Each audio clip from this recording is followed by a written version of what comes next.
Hoje nós vamos meditar no livro de Sofonias. Esse profeta dos menores, ele está inserido no período do reinado do rei Josias. Então, vamos ver a quem se destina essa profecia e tudo que ele vai aqui falar. E é claro, vamos encaixar isso também na nossa vida, né? Vamos, antes de tudo, pedir a direção. Meu Deus, eu peço que o Senhor, através dessas palavras, possa abrir o nosso entendimento e falar conosco.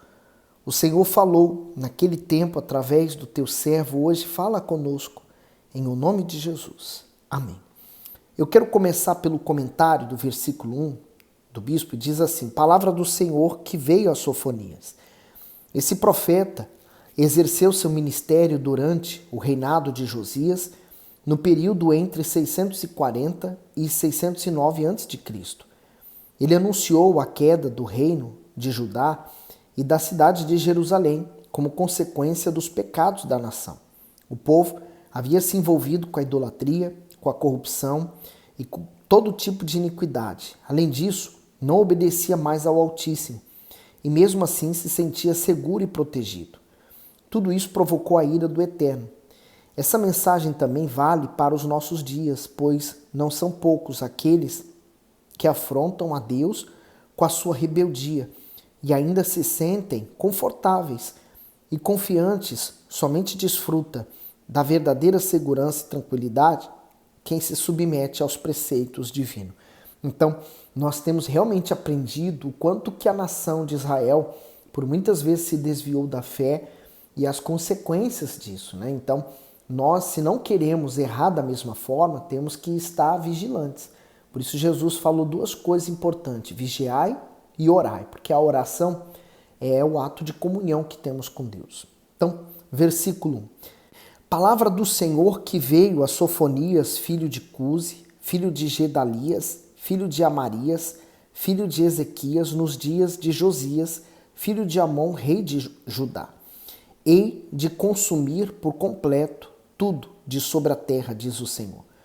Consumirei os homens e os animais, consumirei as aves do céu e os peixes do mar e os tropeços, juntamente com os ímpios, exterminarei os homens de sobre a terra, diz o Senhor. Estenderei a minha mão contra Judá e contra todos os habitantes de Jerusalém, e exterminarei deste lugar o restante de Baal, e o nome do sacerdotes dos ídolos, juntamente com os sacerdotes, e os que sobre os telhados adoram o exército do céu, e os que se inclinam jurando ao Senhor e juram por Milcom, e os que deixam de andar em seguimento do Senhor, e os que não buscam ao Senhor nem perguntam por ele. O comentário do 2 ao 6 diz: hei de consumir. Por essas palavras podemos entender como seria o juízo divino que viria sobre Judá. Tudo seria consumido pela invasão do exército da Babilônia. Tanto as pessoas quanto os animais sofreriam naquele grande julgamento da parte de Deus. O que ocorreu naqueles tempos é um prenúncio do que vai acontecer nos últimos dias. O castigo era inevitável, pois o reino de Judá, conhecedor dos mandamentos sagrados, havia cometido pecados mais abomináveis do que as demais nações à sua volta. A maior de suas transgressões foi ter virado as costas para o Altíssimo e cultuar Baal e outros ídolos dos povos cananeus. Deus queria limpar a sua terra, arrancando dela a perversão e a corrupção moral e espiritual que servia de tropeço para a nação. O desvio da nação, né, para fazer o que agradava a todo mundo, iria custar muito caro.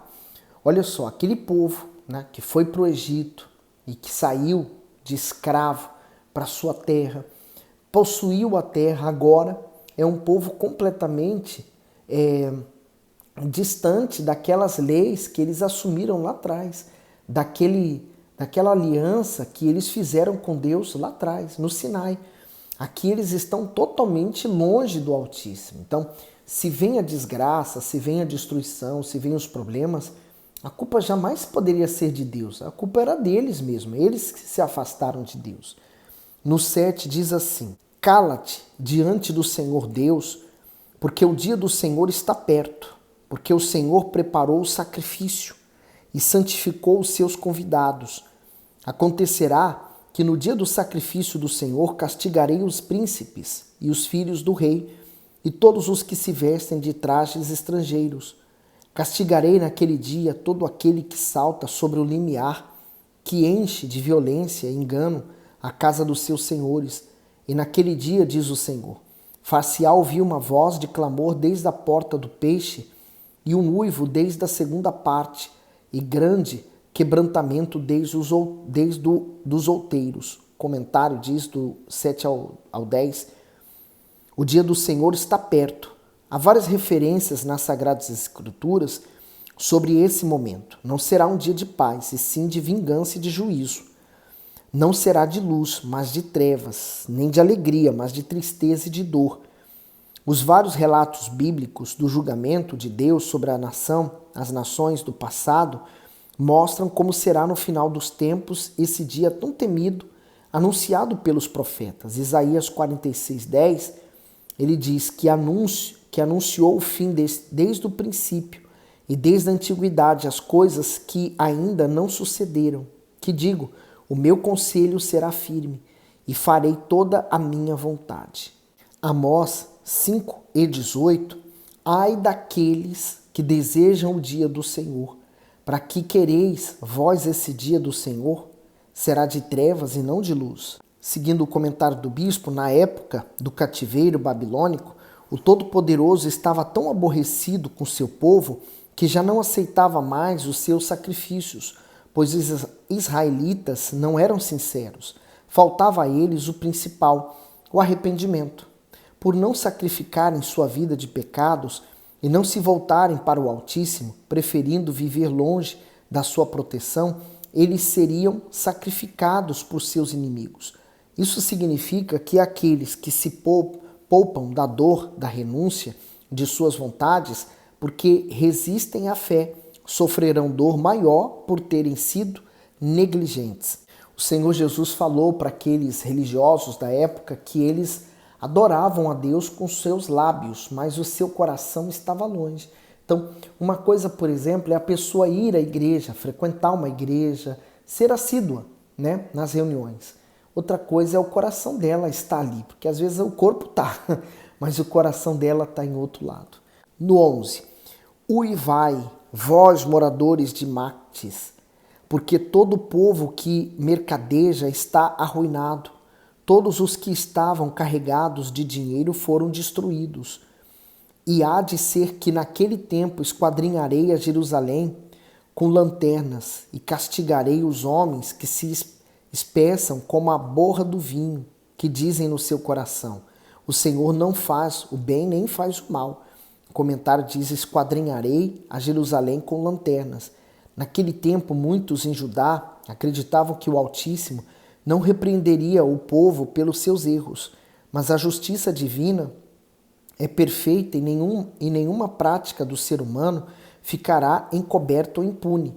O Senhor ilustra essa afirmação ao mostrar a busca minuciosa para encontrar todos os que são culpados aos seus olhos. Por isso, no dia do juízo, ele examinará cada lugar para encontrar todos aqueles que estiverem escondidos, de modo que ninguém escapará de suas mãos. Isso quer dizer que todo pecado que estiver oculto virá à tona. Assim entenderão que o Senhor é santo e não tolera a iniquidade. Eu também reflito no seguinte: quem pode se esconder do Todo-Poderoso? Quem pode se esconder de Deus? Então, por mais atitudes erradas que eu tenha, mas que ninguém está vendo, mas Deus está vendo, mas Deus e o diabo. No 13, por isso serão saqueados os seus bens e assoladas as suas casas, e edificarão casas, mas não habitarão nelas, e plantarão vinhas, mas não lhe beberão o seu vinho.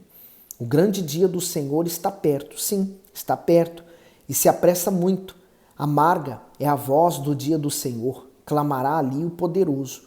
Aquele dia será um dia de indignação, dia de tribulação e de angústia, dia de alvoroço e de assolação, dia de trevas e de escuridão, dia de nuvens e de densas trevas, dia de trombeta e de alarido contra as cidades fortificadas e contra as torres altas, e angustiarei os homens que andarão como cegos, porque pecaram contra o Senhor.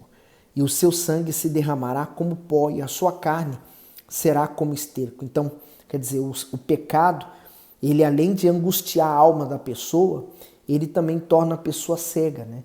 Por exemplo, tem pessoas que elas estão cometendo erro e se elas são corrigidas, levadas à disciplina, elas não aceitam. Elas não concordam com aquilo. No 18, nem a sua prata, nem o seu ouro os poderá livrar no dia da indignação do Senhor, mas pelo fogo do seu zelo, toda esta terra será consumida, porque certamente fará de todos os moradores da terra uma destruição total e apressada. O comentário diz, nem a sua prata, nem o seu ouro os poderá livrar. Os bens materiais não poderão proteger ou justificar ninguém no dia do juízo, pois não tem nenhum valor para Deus. A verdadeira riqueza que alguém pode ter é a salvação, que não pode ser comprada nem mesmo com os mais ricos tesouros deste mundo, pois é conquistada por meio da fé no Senhor Jesus. Romanos 3, do 21 ao 28, mas agora se manifestou sem a lei a justiça de Deus, tendo o testemunho da lei e dos profetas, isto é, a justiça de Deus pela fé em Jesus Cristo, para todos e sobre todos os que creem, porque não há diferença. Porque todos pecaram, destituídos estão da glória de Deus, sendo justificados gratuitamente pela sua graça, pela redenção que há em Cristo Jesus, ao qual Deus propôs para propiciação pela fé no seu sangue, para demonstrar sua justiça pela remissão dos pecados dantes cometidos sobre a paciência de Deus, para a demonstração da sua justiça neste tempo presente, para que ele seja justo e justificador daquele que tem fé em Jesus, onde está logo a vanglória, é excluída. Por qual lei? Das obras? Não, mas pela lei da fé. Concluímos, pois, que o homem é justificado pela fé sem as obras. Em outras palavras, por melhores que sejam as obras que uma pessoa apresenta, ela não pode me salvar no dia do juízo final. Então, eu necessito da morte do Senhor Jesus, né? A sua morte é a chave da minha salvação. Então, não exclui que eu tenha que cumprir a lei. Aliás, o resumo da lei são duas coisas: amará a Deus sobre todas as coisas e ao seu próximo como a ti mesmo. Mas se eu posso fazer o bem ao meu próximo como a mim mesmo, né? Eu posso fazer o bem por eles, mas se eu não aceitar Jesus como meu Senhor e Salvador, não vou ter Deus em primeiro lugar. 1 Pedro 1, 18 e 19, sabendo que não foi com coisas corruptíveis, como prata ou ouro, que fostes resgatados da vossa vã maneira de viver, que por tradição recebeste dos vossos pais, mas com precioso sangue de Cristo, como de um cordeiro imaculado e incontaminado. Concluindo o comentário, para se alcançar a salvação, o Altíssimo requer esforço e sacrifício pessoal, isto é, uma vida separada do pecado e voltada para a sua vontade. Mateus 10, 38 e 39, e quem não toma a sua cruz e não segue após mim, não é digno de mim. Quem achar a sua vida, perdê-la-á. E quem perde a sua vida por amor de mim, achá-la-á. Quando nós somos como a semente de trigo que morre e somos plantados, quer dizer, batizados nas águas, então a nossa velha criatura morre naquele momento. Deus nos dá a oportunidade de termos uma nova vida com Jesus. Sofonias 2. Congregai-vos, sim, congregai-vos, ó nação não desejável, antes que o decreto produza o seu efeito e o dia passe como a pragana, antes que venha sobre vós o furor da ira do Senhor, antes que venha sobre vós o dia da ira do Senhor. Buscai ao Senhor, vós todos, os mansos da terra, que tem disposto por obra o seu juízo. Buscai a justiça, buscai a mansidão, pode ser que sejais escondidos no dia da ira do Senhor. Comentário: congregai-vos. Mais uma oportunidade estava sendo dada antes que a justiça fosse aplicada e o povo fosse espalhado como folhas ao vento. A pequena parte que não havia se corrompido deveria continuar fiel, pois seria totalmente poupada e protegida do juízo. O Altíssimo é misericordioso, santo e justo, ainda que maldições já estejam determinadas sobre os desobedientes. Ele espera que nos últimos instantes de vida haja arrependimento. O Senhor não deseja o mal de absolutamente ninguém. Isaías 45, 22. Olhai para mim e sereis salvos, vós todos os termos da terra, porque eu sou Deus e não há outro. Em 1 Timóteo 2, 3 e 4, os versículos, porque isto é bom e agradável diante de Deus, nosso Salvador, que quer que todos os homens sejam salvos, venham ao conhecimento da verdade. Por isso que ele não tem prazer na morte do ímpio, mas que o ímpio possa se converter. No 4, porque Gaza será desamparada e Ascalon assolada, Asdod ao meio-dia será expelida e Ecrom será desarraigada. Ai dos habitantes da costa do mar, a nação dos quereteus, a palavra do Senhor será contra vós, ó Canaã, terra dos filisteus, e eu vos destruirei, até que não haja morador. E a costa do mar será de pastos e cabanas para os pastores e currais para os rebanhos, e será a costa para os restante da casa de Judá. Ali apacentarão os seus rebanhos, de tarde se deitarão nas casas de Ascalon, porque o Senhor seu Deus os visitará e os fará tornar do seu cativeiro. Eu ouvi o escárnio de Moabe e as injuriosas palavras dos filhos de Amon, com que escarneceram de meu povo e se engrandeceram contra o seu termo. Portanto, tão certo como eu vivo, diz o Senhor dos Exércitos, o Deus de Israel, Moabe será como Sodoma, e os filhos de Amon como Gomorra, campo de urtiga e poços de sal, e desolação perpétua. O restante do meu povo os saqueará e o restante do meu povo os possuirá. Isso terão em recompensa da sua soberba, porque escarneceram e se engrandeceram contra o povo do Senhor dos Exércitos. O comentário que vai do 8 ao 10, eu ouvi o escárnio de Moabe. Os inimigos zombaram e desdenharam do povo de Deus e agora receberiam em troca o mesmo tratamento. Quem comete injustiça, persegue e faz o que é mal, deve estar ciente de que o Senhor é justo. Além disso, está atento a tudo, cedo ou tarde. Ele enviará recompensa a cada pessoa segundo as suas ações. Esse povo moabita era descendência da filha de Ló. Lembra que Ló cometeu incesto com suas filhas? Então, esse povo originou os moabitas, que veio a se tornar grandes inimigos do povo de Deus. No 11, o Senhor será terrível para eles, porque emagrecerá todos os deuses da terra, e todos virão adorá-lo, cada um desde o seu lugar de todas as ilhas dos gentios. Também vós, ó etíopes, serei mortos com a minha espada. Estenderá também a sua mão contra o norte, destruirá a Síria, e fará de Nínive uma desolação, terra seca como deserto. E no meio dela repousarão os rebanhos, todos os animais das nações, e alojar-se-ão nos seus capitéis.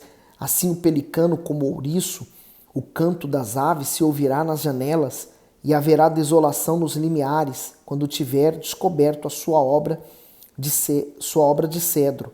Esta é a cidade alegre que habita despreocupadamente, que diz no seu coração: eu sou e não há outra além de mim, como se tornou em desolação, em pousada de animais. Todo o que passar por ela assobiará e maneará a sua mão. Então essa é a profecia contra essa cidade. Eu vou tentar ler Sofonias 3, se não conseguir hoje a gente termina depois, mas vamos lá. Ai da rebelde e contaminada da cidade opressora. Não obedeceu à sua voz, não aceitou o castigo, não confiou no Senhor, nem se aproximou do seu Deus. O comentário diz: ai da rebelde cidade opressora. O Altíssimo agia como seu povo, assim como um pai que todos os dias corrige e aconselha o filho na esperança da sua mudança. Jerusalém, no entanto, permanecia na sua rebeldia e se recusava a ouvir a voz do Senhor. Além da cidade não ouviram o que os profetas de Deus anunciavam, seus líderes os matavam. O Senhor Jesus se lamentou por ver que Jerusalém ainda seguia na teimosia do seu coração. Mateus 23:37. Jerusalém, Jerusalém, que mata os profetas e apedrejas os que te são enviados. Quantas vezes quis eu ajuntar os teus filhos, como a galinha junta os teus pintinhos debaixo das asas, e tu não quisestes. Concluindo, assim, por preferir andar longe da companhia e dos conselhos do Senhor, a queda, a vergonha e o sofrimento foram inevitáveis. Eles poderiam ter evitado isso tudo? Sim, mas eles preferiram agradar a si mesmos. 3. Os seus príncipes são leões rugidores no meio dela. Os seus juízes são lobos da terra que não deixam os ossos para amanhã. Os seus profetas são levianos, homens aleivosos. Os seus sacerdotes profanaram o santuário e fizeram violência à lei. O Senhor é justo no meio dela. Ele não comete iniquidade. Cada manhã traz o seu juízo. A luz nunca falta, mas o perverso não conhece a vergonha. O comentário diz: o Senhor é justo no meio dela. Deus não negou a sua palavra a seu povo, mas esteve no meio dela a cada manhã para lhe ensinar os seus estatutos e os seus juízos. Dia após dia, o Altíssimo se empenha em praticar a sua justiça em nossa vida. O ser humano pode falhar, mas o Eterno permanece justo, e sua palavra perfeita continua a mesma. Mas para tomarmos posse da sua justiça, é fundamental sermos obedientes à sua voz. Do contrário, seremos rejeitados por ele. Continuando no 6. Exterminei as nações, as suas torres estão assoladas. Fiz desertas as suas praças, a ponto de não ficar quem passe por elas. As suas cidades foram destruídas até não ficar ninguém, até não haver quem as habite.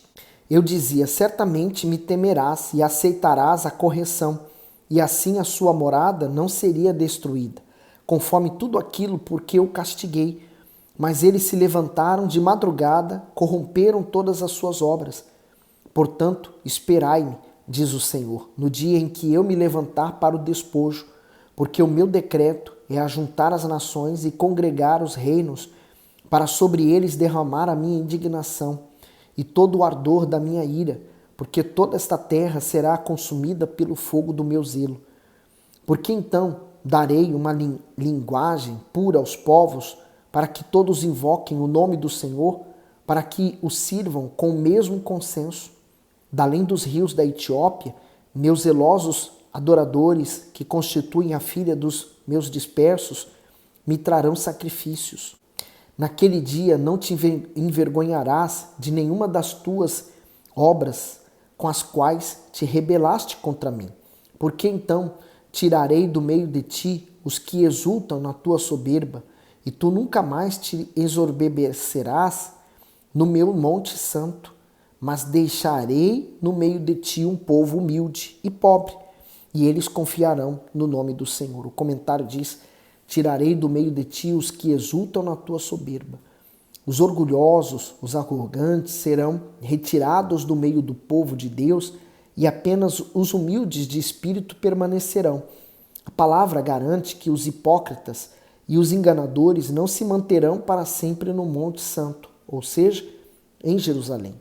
Com isso, podemos entender também que a cidade santa representa a obra de Deus e que nenhum soberbo e fariseu conseguirá perdurar nela. Por mais influência e autoridade que alcancem, chegará o tempo em que um a um serão eliminados. Em contrapartida, o Altíssimo se agrada de quem possui um espírito humilde e um coração sincero, e a este ele promete sustento e proteção e ainda o guia com suas instruções. Dia para dia nós vemos tantas pessoas que faziam a obra e estão abandonando ela para cuidarem de si mesmas, ou com essa suposta desculpa. Mas o diabo, ele arma ciladas, seja com a pessoa fazendo a obra ou fora da obra. Independente de onde ela esteja. O diabo vai continuar sendo o diabo e ele vai continuar querendo a alma dela. Então, a gente não pode se deixar enganar, né? O pobre, quando ele fala pobre, não é o financeiro, mas é o humilde. No 13, o remanescente de Israel não cometerá iniquidade, nem proferirá mentira, e na sua boca não se achará língua enganosa, mas serão apacentados e deitar-se-ão, e não haverá quem os espante. Canta alegremente, ó filha de Sião. Rejubila, ó Israel, regozija-te e exulta de todo o coração, ó filha de Jerusalém. O Senhor afastou os teus juízos, exterminou os teus inimigos. O Senhor, o Rei de Israel, está no meio de ti. Tu não verás mais mal algum.